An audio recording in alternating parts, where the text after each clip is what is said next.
Cuando tú tienes un reloj, no me refiero solo a un reloj físico, ¿no? Sino a una agenda, a un día demasiado lleno de actividades. Cuando tú eres capaz de liberar un poco de agenda, tener tiempo para ti, yo creo que irremediablemente el estrés y la ansiedad disminuyen, ¿no? Somos esclavos hoy en día, yo creo, de la productividad, que está muy relacionada con el reloj. Claro, eso es una receta para la ansiedad segura, porque no estás aquí, estás pensando en todo lo que podría salir mal, que a lo mejor no sale mal. Por eso decía Séneca, sufrimos más en la imaginación que por la realidad. Señor, dame coraje para cambiar lo que puedo cambiar, serenidad para aceptar lo que no puedo cambiar y sabiduría para entender la diferencia. Entonces, yo creo que esto empieza por la sabiduría para entender la diferencia. El verdadero cambio llega cuando el temor al cambio es menor que el dolor que te produce la situación que estás viviendo ahora, ¿no? Cuando la situación de ahora ya está insoportable, que tienes que cambiar porque no puedes. Como te he dicho antes, yo creo que cuando el sufrimiento es tan grande que no puedes soportarlo más, entonces cambias. Si te estás quedando ahí, igual es que no sufres tanto como tú crees, ¿no? A lo mejor simplemente te estás quedando en un modo victimista, que es muy cómodo, y no tienes el coraje o el arrojo o la necesidad de tomar una decisión que cambie tu vida. Inspírate, crece y habla de lo que te mueve. Bienvenido a Crecer con Eva. Continuamos en nuestro podcast Crecer con otro invitado, un grandioso invitado, un conferencista internacional. Él es José García, más conocido como Pepe el Estoico. Es divulgador del estoicismo moderno y autor de libros para una vida más serena, creador del podcast en español más escuchado sobre estoicismo, con más de 20 millones de reproducciones. Pepe enseña a aplicar esta filosofía ancestral en el mundo actual. Sus conferencias combinan profundidad filosófica con herramientas prácticas para vivir con claridad, templanza y propósito. Es autor de 2 libros, Siempre en Pie y Manual para la Serenidad. Hola Pepe, bienvenido. ¿Qué tal? Gracias, encantado. Gracias por estar aquí. Gracias a vosotros por invitarme, es un placer. Bueno, comencemos hablando un poco de cómo inició este proyecto del Estoico. Vale, pues yo lo inicio porque cuando yo leía a los estoicos y los estudiaba no lo entendía bien, no sabía cuál era cuál, ¿no? Yo empecé con el budismo, con ese mundo de la espiritualidad, me interesaba mucho el budismo, pero luego descubrí a los estoicos y en algún sitio decían que eran como los budistas prácticos, y a mí eso me gustó mucho. Y luego yo lo empecé a leer, a estudiar a los estoicos, pero no los entendía bien. Entonces leí una frase de Séneca que decía que cuando uno enseña, 2 aprenden. Okay. Y dije, claro, lo que tengo que hacer es enseñármelo a mí y enseñarlo a los demás, porque si no, no lo voy a entender bien. Entonces cuando uno intenta enseñarse algo y enseñarlo a los demás, enseguida ve los fallos en su aprendizaje y en su conocimiento de la materia, ¿no? Entonces, a mí me sirvió para aprenderlo yo. Yo me acuerdo que compré el dominio, elestoico.com, una noche que no podía dormir, y al día siguiente empecé a escribir en el blog, abrí Instagram, redes sociales, y allí la gente ya me pidió que hiciera un podcast, que hiciera un canal de YouTube, y pues yo escuché lo que la gente me pedía y dije, pues si me lo dicen 10, a lo mejor quiere alguien escucharlo, ¿no? Entonces me compré un micrófono, empecé a leer lo que escribía al principio, empecé a grabar y así hasta hoy, va a ser 6 años. ¿De qué se trata Pepe el Estoico para las personas que tal vez todavía no te conocen? Bueno, es básicamente una forma de divulgar el estoicismo muy práctica, como lo has dicho muy bien. Intento que sea profundo pero a la vez práctico, y yo soy una persona que también intenta comportarse de la misma manera, ¿no? Yo siempre digo que si tú quieres nadar, si quieres aprender a escalar, por ejemplo, quieres aprender a nadar, no vas a aprender leyendo manuales de cómo se hace, ¿no? Lo vas a aprender leyendo esos manuales y además yendo a escalar o yendo a nadar, y luego en base a esas prácticas ir repensando en qué has hecho bien, qué has hecho mal y cómo puedes ir mejorando, ¿no? Y qué tienes que entrenar, qué tienes que dejar de hacer, y eso es un poco lo que yo intento hacer, ¿no? Y lo intento hacer en mi vida, ¿no? Porque yo soy un ser humano igual que cualquier otro, entonces yo me equivoco, muchas veces me dejo llevar por las emociones o dejo de prestar atención o a veces se me olvida practicar y entonces me equivoco. Entonces, bueno, intento siempre sin perder el rigor y sin perder lo que decían los estoicos originales, intentar traerlo al mundo moderno, ¿no? Y eso es un poco lo que intento hacer, es ser profundo, pero a la vez ser práctico, porque con la práctica llega la profundidad, yo creo, ¿no? Cuando empiezas a practicar algo te das cuenta de que sabes muy poco y de que hay que trabajar mucho y seguir profundizando, y eso es lo que yo hago. En tu libro Siempre en Pie aplicas principios estoicos, digamos, al mundo laboral y el emprendimiento. ¿Cuál dirías que es el mayor obstáculo mental que impide que lo apliquemos hoy? Qué buena pregunta. Mayor obstáculo mental. Pues yo seguramente diría la impaciencia. La impaciencia es un gran obstáculo mental porque, al igual que para meditar, por ejemplo, yo creo que vivimos una sociedad que queremos resultados rápidos.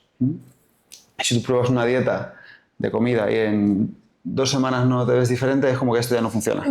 O si empiezas a ir al gimnasio y vas un día no ves resultados, vas otro día no ves resultados, porque los resultados llegan con el tiempo, ya no funciona, quieres hacer otra cosa, ¿no? Y yo creo que con esto pasa igual, o con la meditación, ¿no? La meditación es para mí es un arte que tarda mucho en verse los resultados, entonces al final la gente como que se cansa y con el estoicismo... Renuncia muy rápido. Sí, porque también, como decía antes, tenemos muchas opciones. Entonces, bueno, pues si no es... por llevar otra vez al terreno del deporte, ¿no? Si no es crossfit, es escalada, si no es natación, si no es fútbol, si no es pesas, si no es tal, pero siempre vas probando cosas. Entonces, con esto pasa un poco igual y yo creo que es al final la falta de persistencia, la falta de paciencia y el exceso de opciones que hay lo que impide que al final pues profundices en una materia, ¿no? Yo creo que el estoicismo es una filosofía práctica y que ahora lo veremos seguramente.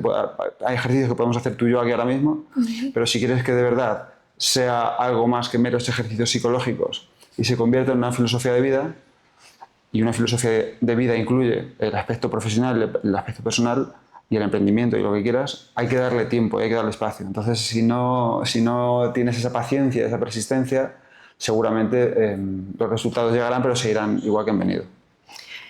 Justamente ahora que hablamos de tener paciencia con Sister Gopi, hablábamos de que no es que el mundo sea acelerado, sino que la tecnología, digamos, que nos ha llevado, o nosotros nos hemos dejado llevar por esa rapidez.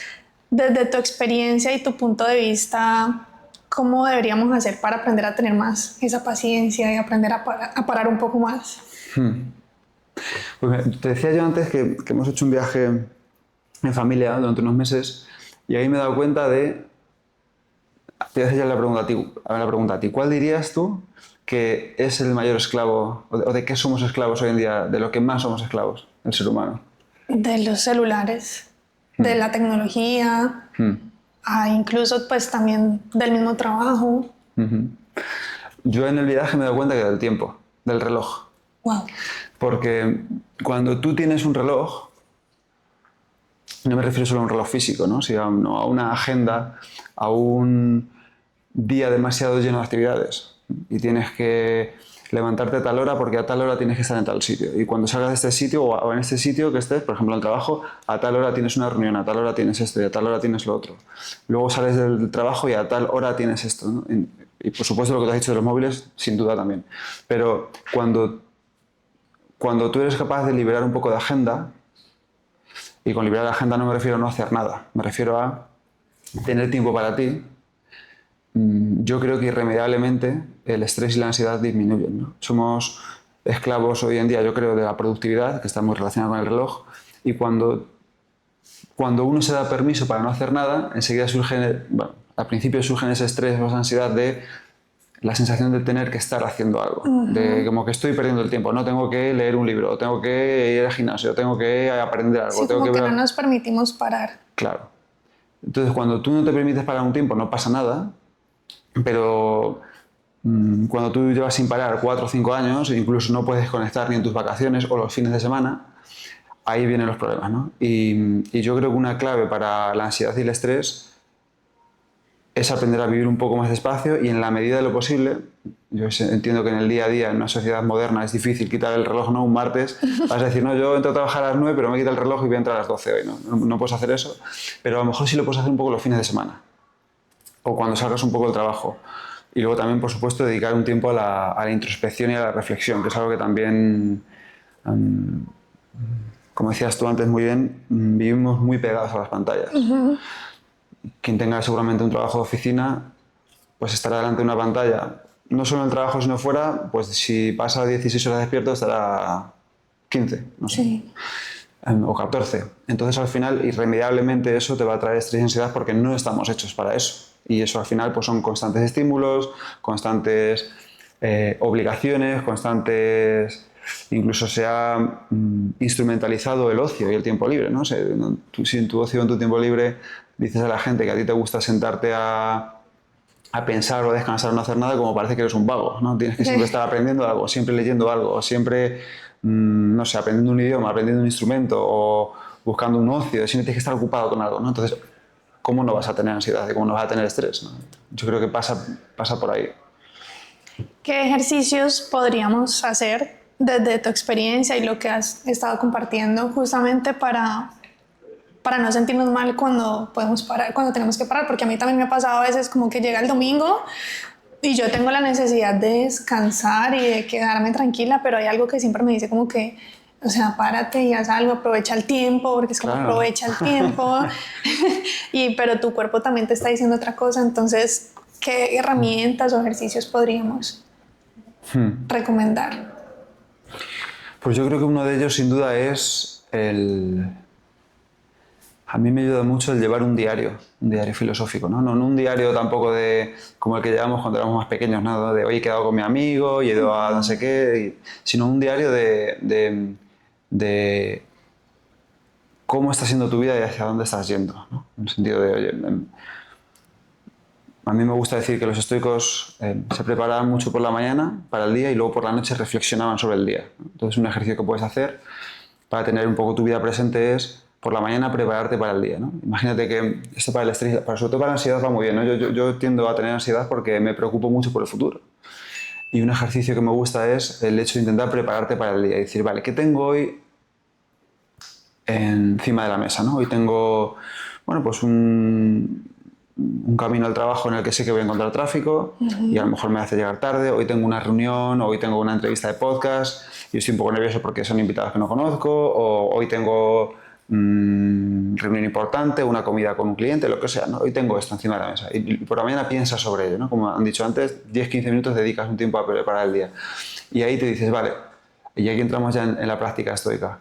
En cada una de esas situaciones, ¿qué dependerá de mí? Okay. Que estará bajo mi control, yo qué podré hacer, ¿no? Y vamos a traerlo, como te decía, aquí ahora mismo, ¿no? Pues de ti y de mí aquí ahora mismo depende única y exclusivamente estar aquí centrados en la conversación, intentar hablar, intentar escuchar, pero si estos focos dejan de funcionar o si las cámaras dejan de funcionar, los micrófonos dejan de funcionar, no depende de nosotros. Nosotros solo estamos aquí sentados, eso depende de otras personas, ¿no? Pero si tú eres una persona muy controladora, mientras yo te estoy contando esto, tú podrías estar pensando, por favor, que no dejen de funcionar los micros, porque si no vamos a tener que empezar desde el principio, por favor, que esto salga bien, por favor, que funcionen bien las grabadoras. Y hay gente que es así, ¿no? Que es muy controladora. Claro, eso es una receta para la ansiedad segura, porque no estás aquí, estás pensando en todo lo que podría salir mal, que a lo mejor no sale mal. Por eso decía Séneca, sufrimos más en la imaginación que por la realidad. Total. Pues entonces una práctica es esa, ¿no? Prepararte por la mañana y decir, vale, ¿qué va a depender de mí aquí? ¿Y qué no va a depender de mí aquí? Porque lo que no depende de mí lo tengo que soltar. Yo ahora mismo, mientras hablo, pues podría estar muy preocupado por la opinión que todos tenéis de mí. Pero no depende de mí la opinión que tengáis de mí. De mí solo depende intentar hacerlo bien y, como te he dicho antes, intentar hablar despacio y pronunciar bien, ¿vale? Eso depende de mí. No depende de mí lo que esté ocurriendo fuera del edificio, lo que esté ocurriendo en Cali, lo que ocurra en otros sitios, ¿no? Entonces, por la mañana prepárate para eso, ¿no? Y los estoicos son muy amigos de los recordatorios, ¿no? Llevar a mano recordatorios visibles que te recuerden cómo tienes que actuar o por qué principios quieres guiarte o qué es importante para ti y llevarlo idealmente en algo físico, pero puedes tener un fondo de pantalla de móvil o puedes tener lo que sea, ¿no? Que te recuerde a lo largo del día eso. Puedes pararte a respirar a lo largo del día varias veces, pero luego por la noche un ejercicio importante es revisar el día. Y es decir, vale, con 3 preguntas muy fáciles, ¿no? ¿Qué he hecho bien? ¿Qué he hecho mal? ¿Qué puedo hacer mejor mañana? O como decía Séneca, ¿qué hábitos buenos he incorporado? ¿Qué hábitos malos me estoy quitando? ¿Y qué puedo ir mejorando, ¿no? Y ya vas haciendo una revisión de, oye, pues en el podcast no lo hice tan mal, ¿no? Supe estar presente, es verdad que a veces me preocupé un poco por eso, pero enseguida redirigí la atención porque me había preparado y así vas reflexionando, ¿no? Entonces al final te va embargando una sensación de que eres más capaz de controlar lo que depende de ti y de que eres más capaz de identificar lo que no puedes y que lo sueltas, ¿no? Entonces eso al día a día es muy liberador, porque te quita un montón de energía dejas de ser un esclavo de las circunstancias y empiezas a hacer un maestro de cómo respondes a las circunstancias, que eso es lo que depende de ti, ¿no? Cómo respondes a las circunstancias. Y también creo que tiene que ver mucho el tema de no tomarse nada personal, porque lo hablabas ahorita, o sea, no estoy pensando seguramente qué estarán pensando ellos de mí o qué puedo tener en control o no, y al final nada es contra uno. Y quizás aprender a soltar ese control, mucha gente dice, suena muy lindo decirlo, y suéltalo, pero con este ejercicio que nos compartes creo que es súper valioso porque ya uno se va encaminando a verdaderamente cómo hago para soltar ese control, porque a veces no es tan fácil. No, no es nada fácil, ¿no? De hecho, yo creo como dicen por ahí, ¿no? Todo es más fácil de decir que de hacer, absolutamente todo, ¿no? Entonces, vale, ¿cómo puedes hacer eso de soltar? Hay una oración de la serenidad de Alcohólicos Anónimos que dice: Señor, dame coraje para cambiar lo que puedo cambiar, serenidad para aceptar lo que no puedo cambiar y sabiduría para entender la diferencia. Entonces, yo creo que esto empieza por la sabiduría para entender la diferencia. O sea, primero tienes que saber lo que depende de ti y lo que no. Y luego entonces ahí ya puedes. Ya hemos hablado de lo que depende de ti. Vamos a hablar de cómo soltar, de cómo aceptar eso que no depende de ti. Yo creo que una persona lo empieza a interiorizar de verdad cuando es consciente y se da cuenta de que está desperdiciando su vida y su salud mental en todas estas cosas que no dependen de él. O sea, eso es una cosa que te tiene que impactar a ti directamente, y que llegues una noche a tu casa o una noche que no puedes dormir y digas: vaya día que he tenido, que he estado todo el día frustrado y todo el día y son por cosas que yo no puedo hacer nada, ¿no? Al final es un sufrimiento que como dicen por ahí, ¿no? El verdadero cambio llega cuando el temor al cambio es menor que el dolor que te produce la situación que estás viviendo ahora, ¿no? Cuando la situación de ahora ya es tan insoportable que tienes que cambiar porque no puedes más, ¿no? Claro, lleva a eso. Claro, entonces ahí ya dices, es que no me queda otra. Y empiezas con pequeños cambios, ¿no? Y yo siempre digo, vale, empieza por varias cosas. Una es pregúntate, ¿qué no estás aceptando? Y pueden ser muchas cosas, ¿no? Puedes no estar aceptando que... El trabajo. Que en el trabajo es de una determinada manera, o que el país va de una determinada manera, o que yo soy de una determinada manera, o que esto... O mi pareja. O tu pareja, y que quieres cambiar a tu pareja, y tu pareja no depende de ti cambiarla. Puedes sugerirle, puedes proponerle, puedes hablar, pero no depende de ti que cambie. Todo cambio viene siempre de dentro, ¿no? Puedes venir estimulado en cierto lugar, en cierta manera de fuera, pero viene de dentro. Y entonces dices, vale, ¿cómo sé si estoy aceptando o me estoy resignando, por ejemplo, ¿no? Y a mí algo que he descubierto hace poco es que la respiración es una pista fisiológica muy importante sobre esto, ¿no? Cuando tú estás normalmente en un estado de estrés o de ansiedad o de, a mí me gusta decir, de lucha con lo que es, la respiración siempre es superficial, es rápida, es, de hecho, la respiración de alguien que le está dando ataque de ansiedad es... Los ataques de pánico. Claro. Y no nos damos cuenta de que vivimos así mucho por defecto. Entonces es como, presta atención a la respiración y cámbiala, ¿no? Y mientras tú eres capaz a lo mejor de retirarte a un sitio tranquilo y a empezar a respirar tranquilamente, te puedes hacer la pregunta, respirando tranquilamente, ¿qué no estoy aceptando? Y ahí surgen ya muchísimas respuestas que enseguida te das cuenta de que es así, ¿no? Y yo creo que con tiempo se trata por eso digo que no es una cosa que se haga de la noche a la mañana, pero sí que te empiezas a dar cuenta de que en tu vida hay cosas que tienes que cambiar y de que las cosas que tienes que aceptar o las aceptas como son o vas a estar sufriendo toda tu vida, ¿no? Entonces cuando sufres tanto que no te queda otra que cambiarlo, ya empiezas a incorporar estas prácticas de respiración, de reflexión, de hacerte preguntas a ti mismo que no estoy aceptando, en qué me estoy enfocando que no puedo cambiar. A mí me gusta mucho una que yo llamo triple check, ¿no? Que es estoy deseando algo que no depende de mí, me estoy enfocando en acciones que no dependen de mí, o mis juicios que sí dependen de mí están siendo incorrectos. Siempre ese triple check. Pero casi siempre la respuesta está en que te estás poniendo mucho la atención en algo que no depende de ti, ¿no? Pues el jefe no te sube el sueldo, el jefe no te asciende, ¿no? Eso no depende de ti. O el clima, el tráfico, la economía, la política, lo que sea, te estás centrando mucho en las noticias y eso no depende de ti, ¿no? Entonces, cuando empiezas a darte cuenta de eso, inevitablemente... Claro, te descontrolas. Tocaste un tema que me gustaría hablar y es el tema del sufrimiento. ¿Crees que el sufrimiento es cómodo para las personas? O sea, llega un momento en el que saben que es justamente porque estás hablando de moverse o de cambiar, pero a veces prefieren quedarse en el sufrimiento que dar el paso que pareciera que es súper miedoso salir de allí y por eso termina siendo cómodo el sufrimiento. ¿Cómo podríamos trabajar eso en las personas que probablemente se pueden estar sintiendo así? Sí, es lo que dices, ¿no? El sufrimiento pues muchas veces es como tu estilo por defecto, ¿no? Como que siempre estás ahí, bueno. Y yo creo que mucha gente se queda ahí a lo mejor porque creen que sufren, pero no sufren tanto, ¿no? Okay. Es decir, como te he dicho antes, yo creo que cuando el sufrimiento es tan grande que no puedes soportarlo más, entonces cambias. Si te estás quedando ahí, igual es que no sufres tanto como tú crees, ¿no? A lo mejor simplemente te estás quedando en un modo victimista, que es muy cómodo, y no tienes el coraje o el arrojo o la necesidad de tomar una decisión que cambie tu vida, ¿no? Un ejemplo concreto, ¿no? Estás diciendo a todo el mundo que estás muy mal en tu trabajo. No, mi trabajo no puedo más, que lejos está, y mi jefe que mal me habla, y mis compañeros que malos son conmigo, y no me dan responsabilidades, y estás así años y años, y la gente, ay, pobrecito, pobrecito. Y te quedas ahí porque estás muy cómodo, ¿no? La gente te está prestando atención, tú estás quejándote, pero bueno, nada cambia, ¿no? Es mucho más cómodo eso que decir, vale, voy a cambiar de trabajo, voy a empezar un proyecto, voy a cambiar de industria, voy a lo que sea, voy a tomar una decisión, pero la voy a hacer con responsabilidad. Eso es mucho más difícil. Claro.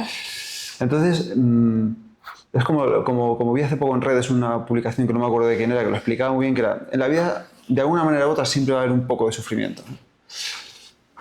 Puedes tener el sufrimiento de tener mucho sobrepeso, estar en mala forma y que te cueste mucho subir o andar escaleras o demás, o puedes tener el sufrimiento de entrenar y que se sufren tanto, pero luego vas a estar mejor, ¿no? Puedes tener el sufrimiento de quedarte siempre en el mismo trabajo y estar en un bucle ahí, o puedes tener el sufrimiento de intentar emprender un proyecto en tus ratos libres, pero que luego a lo mejor te puede dar una libertad, ¿no? Potencialmente. O puedes quedarte en el sufrimiento de estoy con una pareja que me habla mal, que me maltrata y tal, pero claro, como llevo con ellos ya 8 o 9 años, ya no lo vamos a dejar. O puedes tener el sufrimiento de no, voy a echarle narices, voy a empezar de cero. Entonces siempre va a haber un camino de dolor.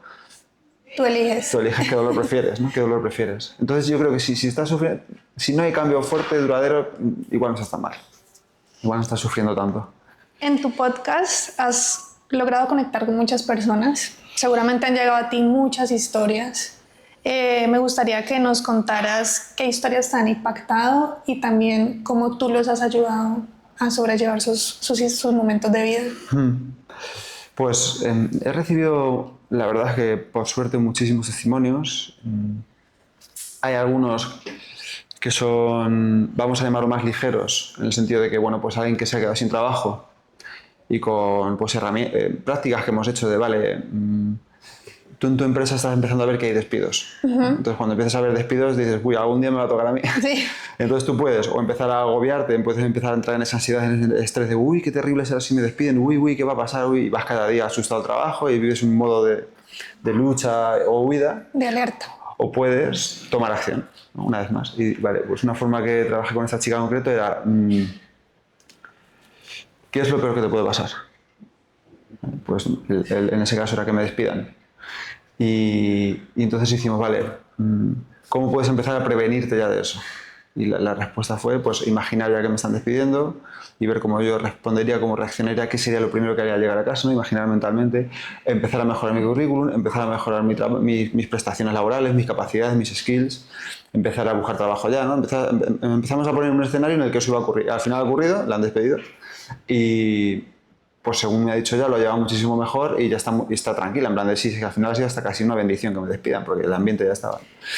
Pero luego hemos ido a situaciones mucho más duras y pues se me ocurre gente que igual pues ha venido a retiros que tienen o cánceres, enfermedades terminales, gente muy joven, estamos hablando de gente de 30 o 35 años que por lo que sea pues tienen esa enfermedad y son conscientes y saben que les quedan poco tiempo de vida, ¿no? Entonces, pues según me han reportado a mí estas personas, pues el hecho de tener esta filosofía incorporada y de cambiar su concepción sobre la muerte y sobre la vida, pues les ha ayudado a aceptarlo con serenidad, decir, vale, pues me queda este tiempo, ojalá no fuera así, pero es lo que hay y voy a intentar vivirlo de la mejor manera posible, ¿no? Y a mí esto me lo han dicho y la verdad es que se me ponen los pelos de punta, ¿no? De hecho, hay estudios interesantes ya que se están empezando a hacer con algunas prácticas estoicas y una de ellas es el hecho de un concepto que se llama memento mori, que es recordarte a diario que vas a morir. No. Claro, esa es la reacción general, ¿no? ¿Cómo me voy a recordar que voy a morir? ¿No? Porque igual que hemos dicho antes que a lo mejor hay gente que tiene un diagnóstico de que le quedan 5 meses de vida, luego hacemos la broma, obviamente, matizada de, bueno, tú sabes que te quedan 5 meses de vida, pero yo no sé cuánto me queda, ¿no? Yo no sé si, obviamente prefiero, ¿no? Pero no sabes si vas a durar hasta los 60 o si te vas a morir mañana, ¿no? O pasado, o en 3 meses, o si luego vas a ser tú. Y yo digo que todos tenemos un diagnóstico, y es que todos nos vamos a morir, ¿no? Entonces, están empezando a ver estudios de gente que dice, venga, gente que tiene ansiedad ante la muerte, ¿no?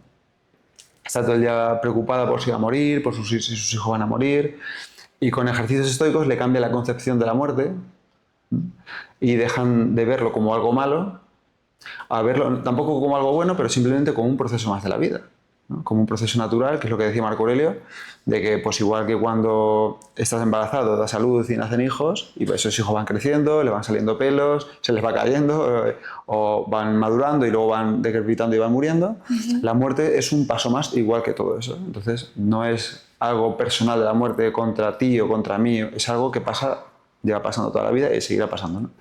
Entonces a estas personas les cambia la concepción de la muerte y lo empiezan a ver simplemente como algo que pasa y ya está. Entonces, estas personas reportan, hombre, no estar encantadas con la idea de morir, pero sí decir, vale, pues ya no me da tanto miedo o ya no tengo tanta ansiedad, ¿no?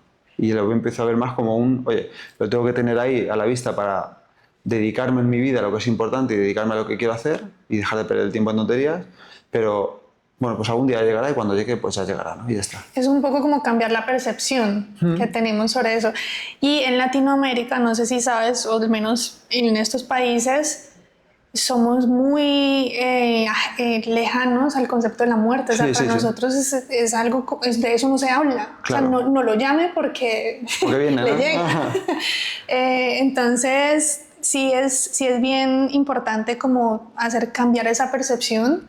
Yo tuve un proceso muy personal hace algunos años donde tuve como unos temas de ansiedad y unos ataques de pánico, y justamente cuando me agarraban esos ataques de pánico yo sentía que me iba a infartar y que me iba a morir. Entonces empecé a hacer ejercicios de respiración, a meditar, obviamente a conectar también con Dios. Incluso me tatué el famoso aquí y ahora para aprender a vivir más en el presente, pero a veces es muy fácil decirlo y solamente como hasta que vives una crisis y llegas a esos momentos es que entiendes que debes como aprender a vivir de verdad en el momento presente. Sí. ¿Qué podríamos recomendarle a esas personas justamente ahora que tocaste el tema de la muerte y de alguna forma u otra también me llevó a esto de vivir en el momento presente para que también tengan esa práctica pues en sus vidas? Muy interesante esto que dices, ¿no? Y en España pasa igual, ¿eh? Tampoco se habla de la muerte. Yo cuando saco el tema me echan de la mesa, ¿no? Pero en muchas tradiciones lo hacen, ¿no? Por ejemplo, en el budismo tibetano también tienen una práctica de que cada vez que salen a la calle se recuerdan que pueden no volver, se recuerdan que van a morir, ¿no? Y al final hay un maestro estoico que se llama Epicteto, que él se notaba que era profesor y enseñaba a otros, y él siempre recomienda empezar de menos a más, ¿no? Pues igual que si, por ejemplo, una metáfora interesante es que si tú no has ido nunca al gimnasio, pues no puedes pretender levantar 100 kilos, porque te vas a romper los brazos o los músculos o lo que sea, ¿no? Y al día siguiente no te vas a poder mover. Pues esto es igual, dices, vale, ¿qué ejercicios pequeños puedo empezar a hacer para incorporar esta idea de la muerte en mi vida, ¿no? Vale, pues uno que puedes hacer para empezar es cada mañana cuando te levantas al espejo, imagina que esta hora que viene ahora va a ser la última de tu vida, ¿no? Esta hora que viene, y empiezas por una hora y dices, vale, ¿cómo quieres vivirla? ¿No? ¿Cómo quieres vivirla? Puedes hacerlo, por ejemplo, un sábado por la mañana, ¿no? No hace falta que sea, porque la gente normalmente dirá, pues yo no iría a trabajar. Sí, total. No iría, si sé que me voy a morir en una hora. Me voy a recorrer el mundo. Claro. Pero vale, empieza por ahí y dices, vale, ¿cómo la quiero vivir? ¿No? Y si esta es mi última hora, vale, ahora imagínate que después de ese momento vas a desayunar con tu familia, con tus hijos o con quien sea, ¿no? Si esta fuera tu siguiente hora y es la última de tu vida,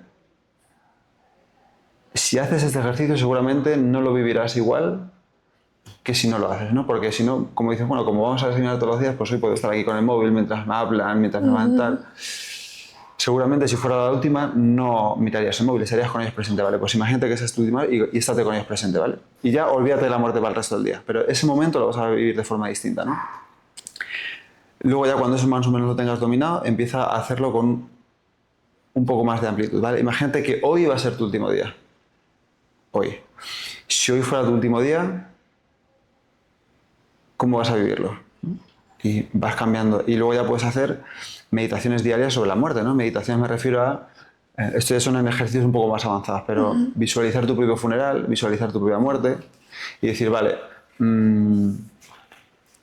esto lo puedes hacer de muchas maneras, ¿no? Pero es decir, vale, o visualizar tu muerte y decir, vale, como ese día que me voy a morir va a llegar, es un ejercicio que propone Marco Aurelio, ¿no? Y que digo yo en el primer libro es, imagina tu lecho de muerte. Ahí de qué te arrepentirías. ¿Vale? Y puedes decir, me arrepiento de no haberle pedido nunca perdón, me lo invento, no haber pedido nunca perdón a mi padre, me arrepiento de no haber intentado ese proyecto, me intento de no haber aprendido a pintar, y yo siempre he querido pintar, lo que sea, ¿no? Y dices, vale, ahora que sabes eso, vuelve al momento presente y vive así. ¿Vale? Ese es otro ejercicio que puedes hacer, ¿no? Y vive así, porque el memento morir no tiene la intención de fastidiar de la vida, no tiene la intención de que estés todo el día, sino la intención de, oye, como te vas a morir, de hecho la expresión que sigue es memento mori, memento vivere. Acuérdate que vas a morir, acuérdate de vivir, ¿no? Y es, intenta vivir, ¿no? Y entonces simplemente con pequeños recordatorios de poco a poco con más dificultad, luego lo puedes hacer con un ser querido, ¿no? Imagínate que tienes un problema personal con un padre o con un hijo, con un hermano, yo qué sé. Y dices, vale, imagínate que esa persona fallece. Y si no eres capaz de imaginar, visualízate, ¿no? Enciérrate en un cuarto a oscuras, medita un poco y empieza a visualizar que estás en el funeral, que está la gente llorando. Ponerte como en el peor escenario. Claro, pero ese escenario va a llegar algún día. Seguro. Entonces, como cuando ese día, ese escenario llegue, vas a empezar a reprocharte, teníamos que haberlo solucionado, teníamos que haber hablado, vale, pues hazlo ahora y cuando salgas de esa meditación, vete a hablar con esa persona, ¿no? Intenta solucionar el problema que haya. Y es poco a poco ir interiorizando esa idea de que esto se acaba y empezar a hacer, ¿no? Séneca tiene una frase que a mí me gusta mucho, que él dice, cuando llegue a 50 años, me retiraré para descansar. Dime quién te garantiza una vida tan larga. No. Claro, entonces ahí, como nadie te lo garantiza, toma decisiones. No se trata de volverte loco y decir, venga, voy a dejar mi trabajo, voy a dejarlo todo y me voy a viajar por el mundo, ¿no? Sino toma decisiones conscientes y empieza a girar la dirección del barco en ese sentido. Y si el barco va para allá y no quieres que vaya para allá, pues día a día ves cambiando un poquito y bueno. En nuestro podcast, gracias por todo lo que nos has compartido, o sea, es muy maravilloso todos los ejercicios, creo que los que nos están escuchando les va a funcionar muchísimo. Tocamos mucho todo lo que tiene que ver con la gestión de las emociones y la salud mental, que también obviamente pues tú lo hablas a tu forma y tratamos de conectar también con los jóvenes. Hay una crisis pues, mundial, o supongo yo que tal vez siempre ha habido, pero tal vez ahora se está hablando de esto. ¿Qué podríamos aconsejarle o recomendarle, que también le hice esta pregunta a Sister Gopi, a una persona que tal vez en este momento esté pasando por una crisis emocional y que sienta que no hay salida? Es que se me ocurren muchas ideas, ¿no? Y tampoco quiero generalizar. Si es una persona joven, estoy pensando que esto es generalizar, ¿no? Pero seguramente pasa muchas horas con el móvil, ¿no? Seguramente. Y una consecuencia de pasar muchas horas con el móvil seguramente es las redes sociales y la comparación con los demás, ¿no? Una persona que se siente mal, que siente que su vida es peor que las que ve por ahí, ¿no? Es que deje de compararse, ¿no? Porque al final, esto lo decía Séneca, decía, ¿qué más da cuántos vayan por delante y qué más da cuántos vayan por detrás? La única persona con la que tienes que compararte es contigo mismo, ¿no? Y siempre intentas ser mejor que ayer, ¿no? Entonces, eso es si el tema es la comparación, pero seguramente también diría que aprendan prácticas atencionales y que aprendan prácticas de identificación emocional y de aceptación emocional, ¿no? Porque muchas veces también, otra cosa que creo que se hace mucho es como negar que tienes emociones, vamos a llamarlas negativas, ¿no? Hoy en día, pues gracias a los avances también en salud mental y demás, se puede reconocer abiertamente que uno tiene ansiedad o que uno tiene depresión o que uno tiene estrés. Y yo creo que el primer paso es reconocerlo y decir, vale, no eres más débil ni eres peor ser humano por tener ansiedad. De hecho, lo más normal de hoy en día es que tengas ansiedad. Pero entonces luego ya, una vez lo has aceptado, empieza a identificar patrones en por qué eso se despierta. O si eres una persona que tenga mucha ira. O si eres una persona que tenga mucha tendencia a la envidia o a criticar o lo que sea, ¿no? Entonces, por generalizar, todo tipo de emociones, vamos a decirlo, es aceptar que la tienes, ¿no? Yo, en mi caso, me ha tocado aceptar que soy una persona que se enfada mucho más de lo que cree, ¿no? Que tengo ira dentro, ¿no? Y que muchas veces he sido crítico también con otras personas, ¿no? Entonces, el primer paso es aceptar eso y como dice por ahí, creo que es Pablo Dosa que lo dice, no se trata no se trata de dentro de ti hay oscuridad, hay luz, se trata de iluminar la oscuridad con tu luz, ¿no? Y que sea una oscuridad iluminada. Y esa oscuridad iluminada lo que hace es darte cuenta de que tú también eres eso y no pasa nada, ¿no? Y entonces puedes ser una persona envidiosa, puedes ser una persona ansiosa, puedes ser una persona estresada. Empieza por reconocerlo. Es incómodo y no es desagradable porque todos queremos ser amables y todos queremos que los demás nos aprueben y nos den amor y nos reconozcan, pero el primer paso es reconocerlo. Y cuando lo reconoces ya puedes tomar herramientas de cambio. Entonces yo a una persona le diría, primero reconoce qué sientes, por qué lo sientes así, y luego aprende prácticas atencionales, dedica tiempo a ti mismo, intenta dejar las pantallas porque creo que traen pocas cosas buenas, y esa es la base sobre la que tienes que ir construyendo todo lo demás, ¿no? Ya vamos llegando al final de este episodio. Me gustaría hacerte una última pregunta y es sobre cómo aprender a vivir con propósito, que también pues es algo que hemos hablado y que tocamos mucho en nuestro podcast, porque hay mucha gente, o incluso a muchos nos ha pasado, que a veces el miedo o la incertidumbre o el miedo al que va a pasar mañana nos paraliza. Y no vivimos la vida que merecemos vivir. Y la pregunta es cómo hacer para vivir con propósito. Qué difícil también, ¿no? Hay que responder en 5 minutos esto, ¿no? Pero yo últimamente me he dado cuenta que gran parte del propósito en la vida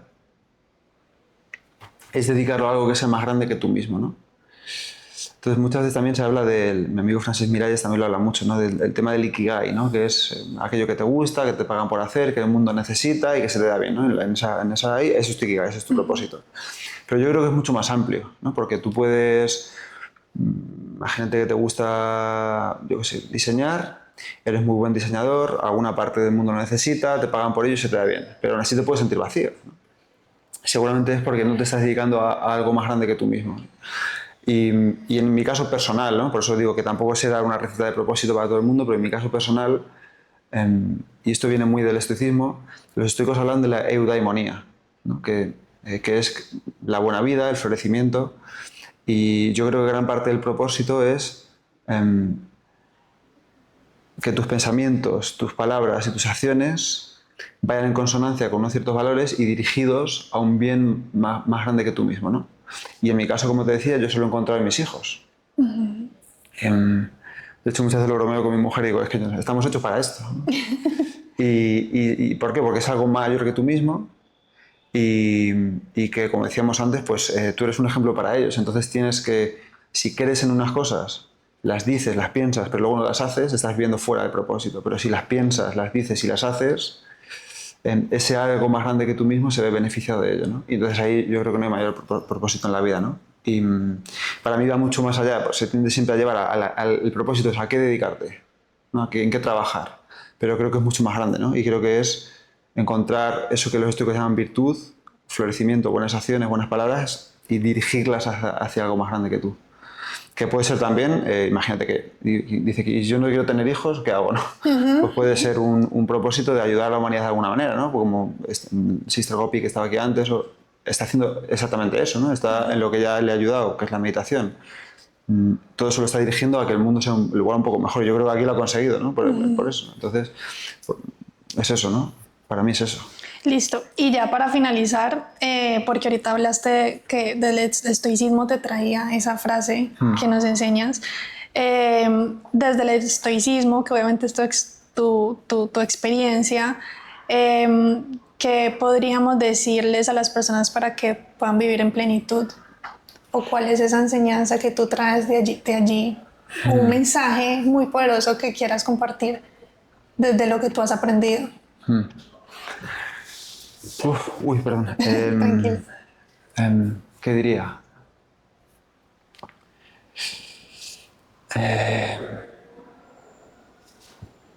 Seguramente lo que diría es que definan qué es para ellos la eudamonía, o qué es para ellos la buena vida, o qué es para ellos ese propósito, y que se empiecen a centrar en lo que depende de ellos para alcanzarlo, ¿no? Primero porque te da un sentimiento de dirección. Decía Séneca, para aquel que no sabe hacia dónde navega, ningún puerto le es favorable, ¿no? Porque si no sabes dónde vas, tampoco vas a saber cuándo has llegado. Eso en primer lugar. Y luego, saber hacia dónde navegas y luego emprender acciones diarias en el día a día que dependan de ti, que te lleven hacia ahí, ¿no? A mí una idea que tiene Séneca, que luego recoge Schopenhauer unos siglos después, que él dice que cada día es como una vida en miniatura. Entonces, cuando tú dices quieres tener una buena vida, y eso en un principio puede parecer muy amplio, muy abstracto, ¿no? Porque es como una buena vida, disecciónalo en cosas más pequeñas, ¿no? Entonces, en cosas más pequeñas es días, ¿vale? Quiero tener buenos días. Si tengo buenos días, tendré una buena vida. Habrá días mejores, días peores, pero en general, buenos días. Eso llévatelo a cosas más pequeñas. Si quieres buenos días, tienes que tener buenas horas, ¿no? El día se compone de horas. Y esas pequeñas cosas te dice, es lo que te decía, vale, si quiero tener una buena hora, ¿qué tengo que hacer? Aquí. Estoy comiendo con ansiedad con el móvil aquí, mientras veo las noticias y todo lo malo, mientras he comido y no me entero ni de lo que he comido, ya me he sacado. O puedo hacerlo de otra manera. Entonces, cuando ya defines ese propósito, divides la vida en días, los días en horas, y te centras en vivir esta hora muy bien, en lo que depende de ti, pues ya tienes un mapa, ¿no? Y ya seguir ese mapa e ir ajustando la dirección, ¿no? Porque luego hay vientos que te llevan hacia un lado, vientos que te llevan hacia otro, que son las adversidades, que son los problemas inesperados, pero se trata de ir corrigiendo las velas y que siempre ir hacia ahí, ¿no? Entonces, en lo que depende de ti, en lo que tú puedes hacer, ¿no? Que no es conformismo, ¿no? No es como, oye, si pasa algo, no es. Trabaja en lo que depende de ti, y si los resultados llegan o no depende de ti, pero lo que tienes que hacer tú es la intención y la acción. Muchas gracias, Pepe, por estar aquí. Ha sido maravilloso escuchar todas las experiencias que nos has compartido, y bueno, nos vemos en Exposer. Gracias a ti, ha sido un placer. Gracias. Inspírate, crece y habla de lo que te mueve. Bienvenido a Crecer con Omega.